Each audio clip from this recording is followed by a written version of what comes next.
Hello everyone, मेरा नाम जुनैद अहमद है। सिविल सर्विसेज 2018 में मैंने थर्ड रैंक हासिल किया था।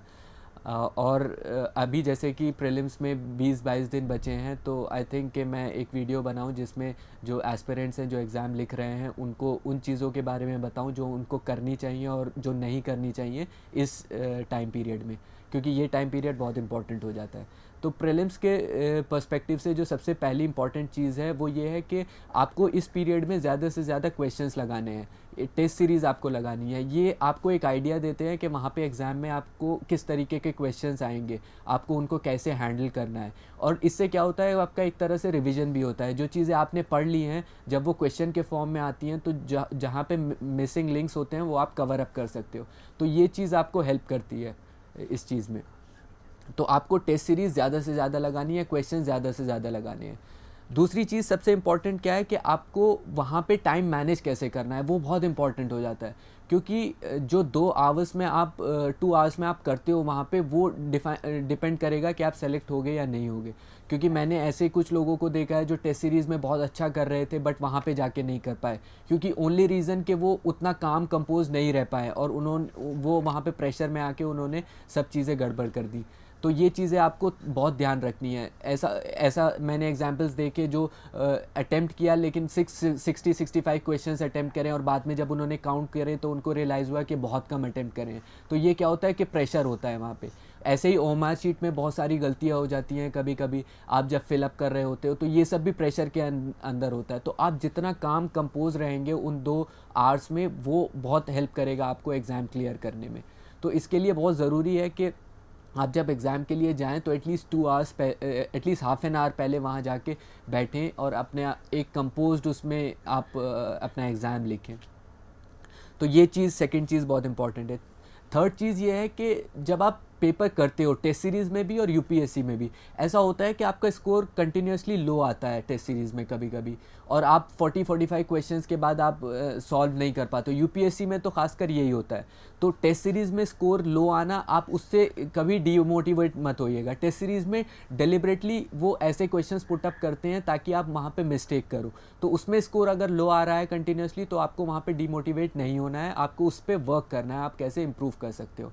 और यूपीएससी से रिलेटेड क्या है कि आप जब यूपीएससी का एग्ज़ाम अटेम्प्ट करते हो तो हर एक जो भी एस्पिरेंट है उसको 40-45 क्वेश्चन से ज़्यादा नहीं आते हैं, क्योंकि नॉर्मली यही होता है, इसी तरीके से पेपर सेट होता है। तो वहाँ पे जाके पैनिक नहीं करना है कि मुझे थोड़े से ही आ रहे हैं। अब क्या होता है कि वहाँ पे आपको अपनी अप्लाइड नॉलेज लगानी है, आपने जितना भी पढ़ा है उसको अप्लाई करना है। तो वहाँ पे आपको उस वे से आपको आंसर्स निकालने हैं। तो यहाँ पे तीसरी चीज़ जो है एलिमिनेशन टेक्निक, वो सबसे इंपॉर्टेंट है। एलिमिनेशन टेक्निक इज़ समथिंग जो आपको प्रीलिम्स क्लियर करवाती है। जितने भी क्वेश्चंस आते हैं उनके जो ऑप्शन सेट होते हैं, उनके जो स्टेटमेंट सेट होते हैं, उनमें आपको ऑब्वियस रॉन्ग चीज़ें ढूंढनी है। उसमें यूपीएससी हिंट देता है कि क्या चीज़ नहीं हो सकती है, ऐसे ही डेलिबरेटली वो स्टेटमेंट्स पुट अप करता है। तो वो आपको काटना है। आप जितने ज़्यादा वो चीज़ काटोगे उतने ज़्यादा आप आंसर पे पहुँच सकते हो। तो इंस्टेड ऑफ सिलेक्शन के क्या सही है, आपको ये देखना है कि रॉन्ग क्या है। जैसे जैसे आप रॉन्ग काटोगे आपका अल्टीमेटली सही उस पर पहुँच जाते हो। तो एलिमिनेशन टेक्निक पे आपको सबसे ज़्यादा फोकस करना चाहिए। और इसके लिए सबसे इम्पॉर्टेंट है कि आप जो प्रीवियस ईयर्स पेपर्स हैं पुराने अभी के, इस पीरियड में देखें आप, उसमें आप एलिमिनेशन टेक्निक यूज़ कर सकते हैं। आप देख सकते हैं कि यूपीएससी कैसे सेट कर रहा है ऑप्शंस को, स्टेटमेंट को। ये आपको हेल्प करेगा एग्ज़ाम में ये चीज़ें क्लियर करने में। अब एक नेक्स्ट चीज़ आती है कि हाउ मेनी टू अटेम्प्ट। कुछ लोग बोलते हैं कि 80-85 अटेम्प्ट करने चाहिए, कुछ 85-90, कुछ बोलते हैं जितना एक्यूरेट हो उतना ही करना चाहिए, बाकी नहीं करना चाहिए। तो आई विल सजेस्ट कि ये सब डिपेंड करता है कि आप पेपर के नेचर पे।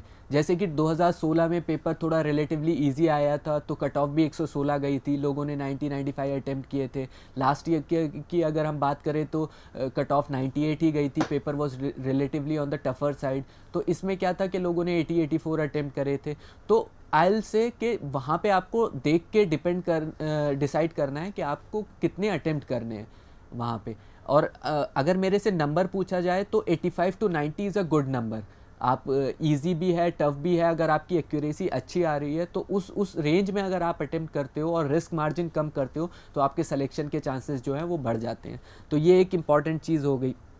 अब एक आता है कि जब आप एलिमिनेशन यूज़ करते हो, जब आप जो क्वेश्चन आप लॉजिक से सॉल्व करने का ट्राई करते हो, तो कई बार क्या होता है, आप 2 ऑप्शन एलिमिनेट कर देते हो और 2 रह जाते हैं 50-50 पे। तो ये आपको ध्यान रखना है कि अगर आप 2 ऑप्शन एलिमिनेट कर रहे हो तो आपको वो क्वेश्चन अटेम्प्ट करना है किसी भी तरीके से, क्योंकि वो रिस्क मार्जिन वहाँ कम हो जाता है और आपके चांस मार्क्स आने के वो बढ़ जाते हैं। तो 50-50 में जहाँ पे भी आता है वो most of the questions you have to attempt, आपको ज़्यादा अटेम्प्ट करने हैं, आपको ये देखना है ताकि आपका जो है मार्क्स ऊपर आ सके। क्योंकि रिलेटिवली क्या होता है कि 90-95 मार्क्स लाना एग्ज़ाम्स में बहुत इजी होता है, बट उसके बाद एक एक मार्क ऊपर करना बहुत डिफ़िकल्ट हो जाता है। तो ये चीज़ आपको ध्यान रखनी है। एक और चीज़ जो है वो है कि लास्ट टाइम में आपको पैनिक नहीं करना है। इन डेज़ में क्या होता है कि आपने किसी को पढ़ते हुए देखा, उसका वो कोई क्वेश्चन सॉल्व कर रहा है नया, आपको नहीं आता, आप पैनिक कर जाते हो, पता नहीं कवर्ड है या नहीं है। आपने कोई नया टेस्ट लगा लिया, उसमें आपका स्कोर कम आ गया, आप डीमोटिवेट हो जाते हो। या आपने कुछ नया पढ़ लिया न्यूज़पेपर में, उससे भी डीमोटिवेशन हो जाता है। तो ये सब चीज़ें अवॉइड करनी है। आप जितना ज़्यादा इस पीरियड में 20-22 दिन है, इसमें अपने आप को काम रखेंगे, नई चीज़ें अवॉइड करेंगे, जितना ज़्यादा रिवीजन करेंगे वो आपके लिए हेल्प करेगा। तो ये सब चीज़ें अवॉइड कीजिएगा। नई नई बुक्स लेना या नई चीज़ें पढ़ना जो पढ़ा नहीं है, या नए क्वेश्चंस उठाना, तो ये सब अवॉइड करिएगा लास्ट टाइम में। जितना हो सके आपको काम कंपोज रहिएगा। और उसके बाद on the day of examination it is important आप प्रॉपर स्लीप लो, क्योंकि क्या होता है, एंग्जाइटी तो होती है, लेकिन आपको एटलीस्ट 10-15 डेज़ पहले से अपना रूटीन प्रॉपर कर लेना चाहिए ताकि आपको रात को नींद आ सके। Proper sleep is very important. सुबह में आप एग्ज़ाम में अगर प्रॉब्लम है तो आप वैसे ही वहाँ पे नहीं अच्छे से कर पाओगे, तो प्रॉपर स्लीप लेना चाहिए। सुबह आपको, जैसे मैंने बोला, हाफ़ एन आवर पहले एटलीस्ट एग्जामिनेशन हॉल पहुँचना चाहिए, वहाँ पर आपको अच्छे से बैठ के और पेपर करना चाहिए। तो आई होप कि ये सारी चीज़ें जो हैं ये आपको हेल्प करेंगी एग्ज़ाम में, and I wish everyone all the best.